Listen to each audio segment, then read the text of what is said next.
Right now at noon, for the first time in 7 years, UW-Madison announces it will be closing. We'll have the very latest. Plus, a longtime friend of President Trump pleads not guilty to charges of lying to Congress and obstruction in the Russian probe, and how fans and players are preparing for Super Bowl 53 in Atlanta. This is News 3 at noon. Good afternoon, everyone. I'm Mark Kane. Thanks for tuning in to News 3 on this Tuesday afternoon. Meteorologist Dave Caulfield is here with our first alert forecast, and it seems to be getting colder. Yeah, it's bitterly cold right now, and then tonight we transition more into dangerously cold, even life-threatening cold in some spots, with these wind chills plummeting very, very low. We already have wind chill warnings in effect for those of us in kind of southwestern Wisconsin, and then the warning for the rest of us starts at 6 p.m. today. A live look in Madison. Looks can be very deceiving with that sunshine out there. Some blowing and drifting snow is possible, and we're 1 degree above zero in the temperature department, but look at that wind chill already at -19, and that wind has picked up over the last few hours, so that's something to keep an eye on. It is 5 in Janesville, 2 in Monroe, 3 in Mineral Point, and 1 as well in Lone Rock, but those winds out of the north and west at about 15 to 25 miles per hour are already producing wind chills, and this is kind of in the heat of the day, as it were, of 19 in Madison below zero, 22 below in Lone Rock, and some spots in the upper 20s below zero north and west of Madison. So for the next 12 hours, those wind chills are hanging out right around 20 below zero, and then look at how they plummet. Even just going into the nighttime hours, we're not even talking about the overnight just yet, where we could see some wind chill values of -45 to -55, and those temperatures will plummet into the double digits, well into the double digits below zero, -20 to -25 possible as we wake up on Wednesday morning. So just very dangerous cold over the next couple of days. We'll have further details and go hour by hour, tell you what to expect in your first alert forecast. Breathtaking numbers. Oh yeah, really. You really need to stay inside as much as possible in the next few My days. dogs are smarter than I am. I opened the door, they got to the door and turned around. Exactly. All right, well, keep an eye on things. We'll see you in a few minutes, Dave. Thank you. This just into our newsroom. A portion of Wanakee is without power right now. Crews are not sure what the issue is in Wanakee, the utilities or the ATC issues. Crews are currently trying to figure out the problem, and they're unsure how many customers are impacted in the outage area. We'll have the latest on this developing story online at channel3000.com. And in weather like this, it's even more important that we prepare for a car problem.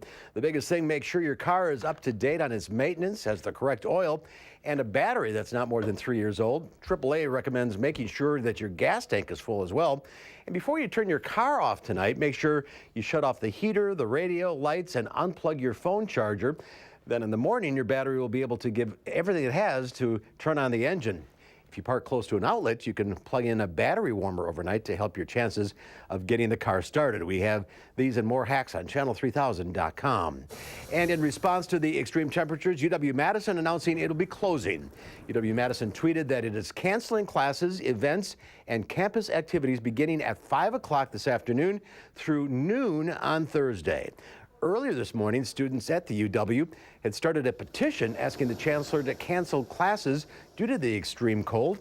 More than 11,900 people had signed the petition. The last time UW-Madison closed for a full day because of weather was 2012.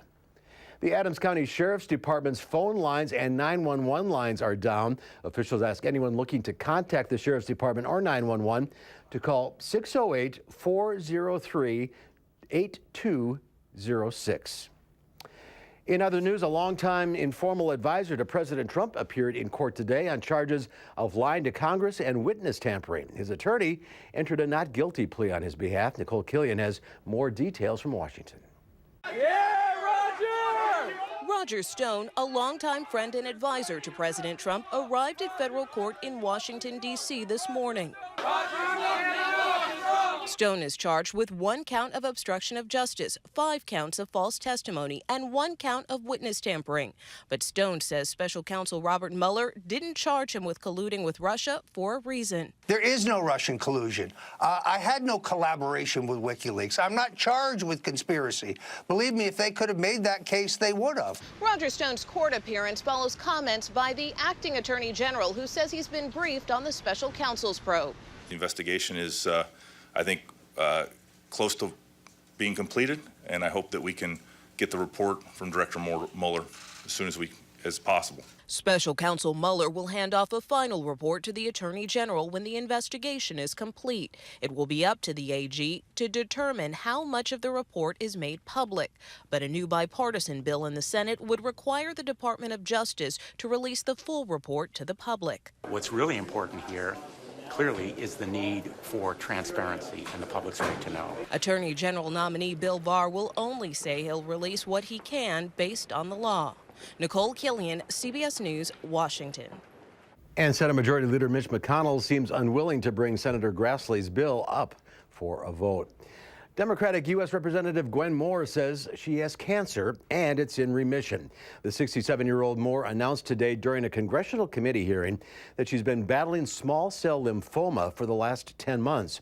Moore says she decided to announce that her cancer was in remission to remind members of the House Ways and Means Committee that she is a living example of the value of essential health benefits insurance coverage. Moore has represented Milwaukee in Congress since 2005, and prior to that, she served in the state legislature for 16 years. The LA Rams and New England Patriots and legions of their fans have arrived in Atlanta for Super Bowl 53. Players and coaches embraced the hype of Super Bowl 53's media night, and their fans did not disappoint. New England's quarterback Tom Brady has been here before, winning 5 Super Bowls. Rams quarterback Jared Goff says he was barely old enough to remember the first time Brady played in a Super Bowl. What sort of advice would you give this guy as he gets ready to take on the big bad Patriots? I'm not giving him any advice. Crazy. You were 7 when Tom won his first Super Bowl. Do you even remember that one?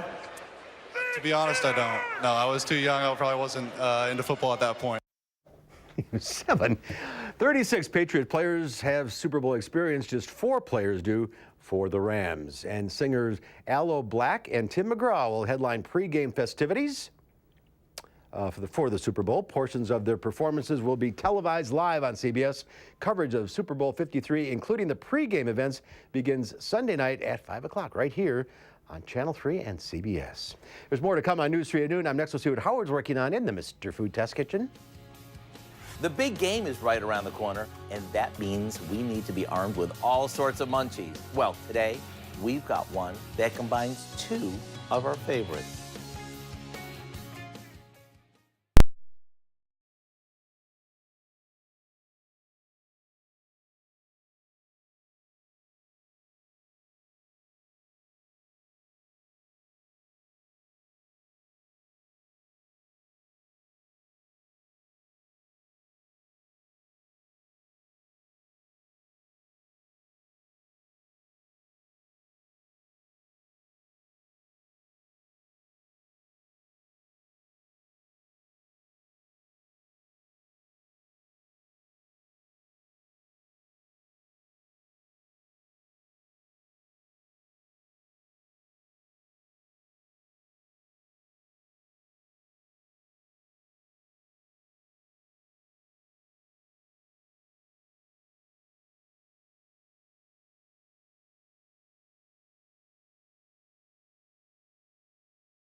The big game is right around the corner, and that means we need to be armed with all sorts of munchies.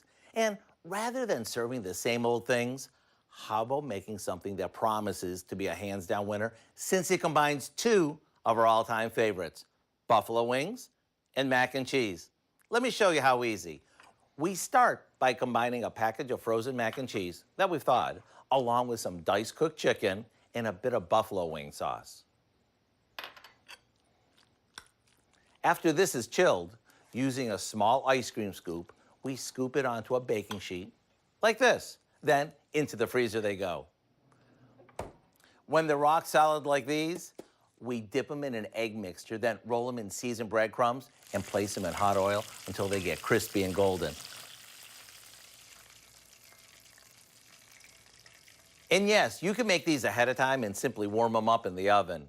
What we end up with is a fried ball of mac and cheese studded with a taste of buffalo wings. Maybe serve it up with blue cheese dressing for Dunkin' and celery sticks for crunching. To get the recipe for our buffalo chicken mac and cheese balls, all you have to do is visit our website. And it's amazing how good these are. I'm Howard in the Mr. Food Test Kitchen, where today we found a 2-in-1 winning way for you to say, ooh, it's so good. All right, Howard, thank you. There's more to come on News 3 at noon. Up next, frigid temperatures are here, and they are going to last for a few days.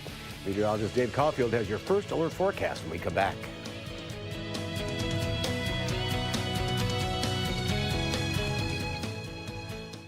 Get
Well, Verizon reports mixed earnings and the hidden cost of watching the Super Bowl. Diane King Hall has more in today's Money Watch report.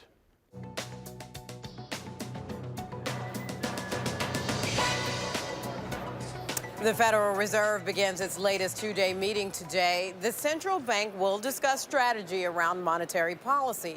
Fed Chair Jerome Powell and other members are expected to keep interest rates on hold following a hike last December. Verizon is on deck with its earnings report, and it's a mixed bag. The nation's biggest telecom company says profits slid to $2.1 billion from $18.8 billion a year ago. Verizon says it lost 46,000 Fios TV subscribers. It is also taking a hit after laying off hundreds of employees from its media division. Pfizer bleeds red ink in its fourth quarter, reporting a loss of $394 million. Its outlook is also worrying investors as the drug maker grapples with the loss of patent protection for its blockbuster drug Viagra. Painkiller Lyrica also faces patent expiration later this year. And more than 100 million Americans are expected to watch the Super Bowl, and many are expected to take the following Monday off. According to Challenger Gray and Christmas, absences and a loss of productivity on the Monday after the big game could cost companies over $2.5 billion. And if employees show up to work 1 hour later or spend an hour discussing the game, that's an estimated extra $1.7 billion lost. And that's your CBS Money Watch report. For more, head to cbsmoneywatch.com. At the New York Stock Exchange, I'm Diane King Hall. All right, Dan, thank you. The Dow Industrial is up 90 points at the noon hour. The NASDAQ, however, down 44. Q106 Farm Director Pam Yankee out of the radio barn today, so here are your farm numbers.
And Pam will be back tomorrow. Dave Caulfield is here today with the cold hard facts. Yes, unfortunately, we are going to be dealing with an extended stretch of dangerously cold weather across southern Wisconsin. So we have alert days in the forecast for today, tomorrow, and for Thursday for some dangerously cold wind chills, especially during the early morning hours of about -30 to -60. And temperatures will be below zero throughout the day as well. And there are some numbers coming in this afternoon that say tomorrow afternoon, when we should be experiencing the heat of the day, that it won't feel above -30 or -40 outside, and that's at best. So this is really cold that we need to take seriously. We need to be prepared for. Temperatures right now actually a little bit above zero in Madison, 5 in Janesville, 2 in Monroe, but we are at -2 in Viroqua, 2 above in Boscobel. You factor in a wind of about 10 to 15 miles per hour out of the northwest, already feeling like -19 in Madison, -22 in Lone Rock, and much colder closer to Camp Douglas and the Dells north and west of Madison. So that's why their wind chill warning has already begun. But for the rest of us across south central and southeastern Wisconsin, that wind chill warning starts at 6 p.m. today and it goes until noon on Thursday. So that's a very, very long time of bitterly and dangerously cold air and wind chills to deal with. So we really need to take this seriously and be prepared for a lot of things to possibly go wrong. Hopefully they don't, and hopefully the heat stays on in many, many spots. So downtown Madison on the Edgewater Skycam looks can be deceiving if we were just looking at this day without the knowledge of what temperature it is outside. It's really not looking all that bad. However, forecast high of about 0 and the low of -28. That is about 30 to 40 degrees below normal, and we're in January. I don't think that really registers of how crazy that is when we talk about temperatures that much below where we should be for this time of year. Speaking of temperatures below where we should be and wind chills below where we should be. When we start talking about wind chills, and we've been saying this for a couple of days now, of about -50 to -55, which is definitely possible over the next few mornings, that is frostbite in about less than 5 minutes. So if you do need to be outside at all over the next couple of days, make sure there is little to no exposed skin and you're not outside for any longer than you absolutely need to be. Really, just stay inside as much as possible over the next few days. Our wind chills don't get above 0 again until we get to Friday morning. So the core of the cold air arrives tonight into tomorrow morning. You can see that dip in the jet stream, bringing in all that polar air into places like southern Wisconsin. But look at what actually happens just a few days from now. A big pattern change. We get some blues and greens back on our map, and that could mean some warmer air, some temperatures in the 30s and even 40s are possible, and not below 0, above 0 this time. So that's good news. Also some good news, the countdown to spring, 50 days away at this point. So if you need to think positive thoughts, there you go. There are 2 that I just gave you. So future track wind chills, we are getting down into the -50 to -55 range possibly to start off Wednesday, and then a little bit better in the wind chill department on Thursday morning, even though those temperatures will be a little bit chillier because the winds won't be as bad as we start the day on Thursday. Still, though, insanely cold air over us and very, very, very cold wind chills, dangerously cold wind chills over the next couple of days. On Friday, temperatures are back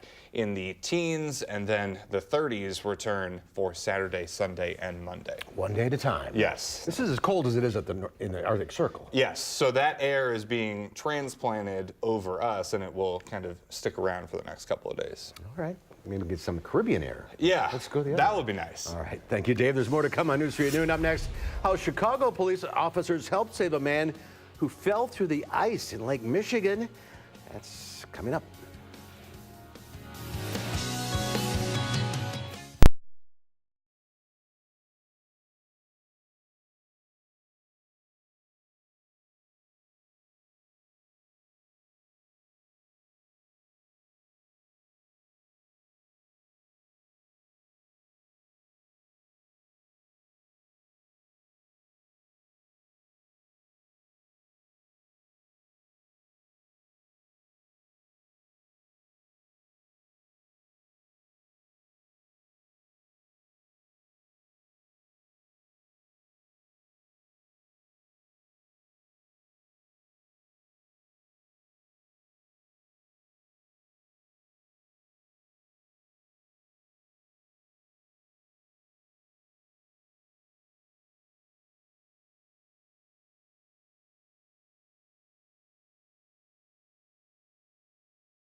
Well, Chicago police came to the rescue of a 33-year-old man who went into Lake Michigan to rescue his dog.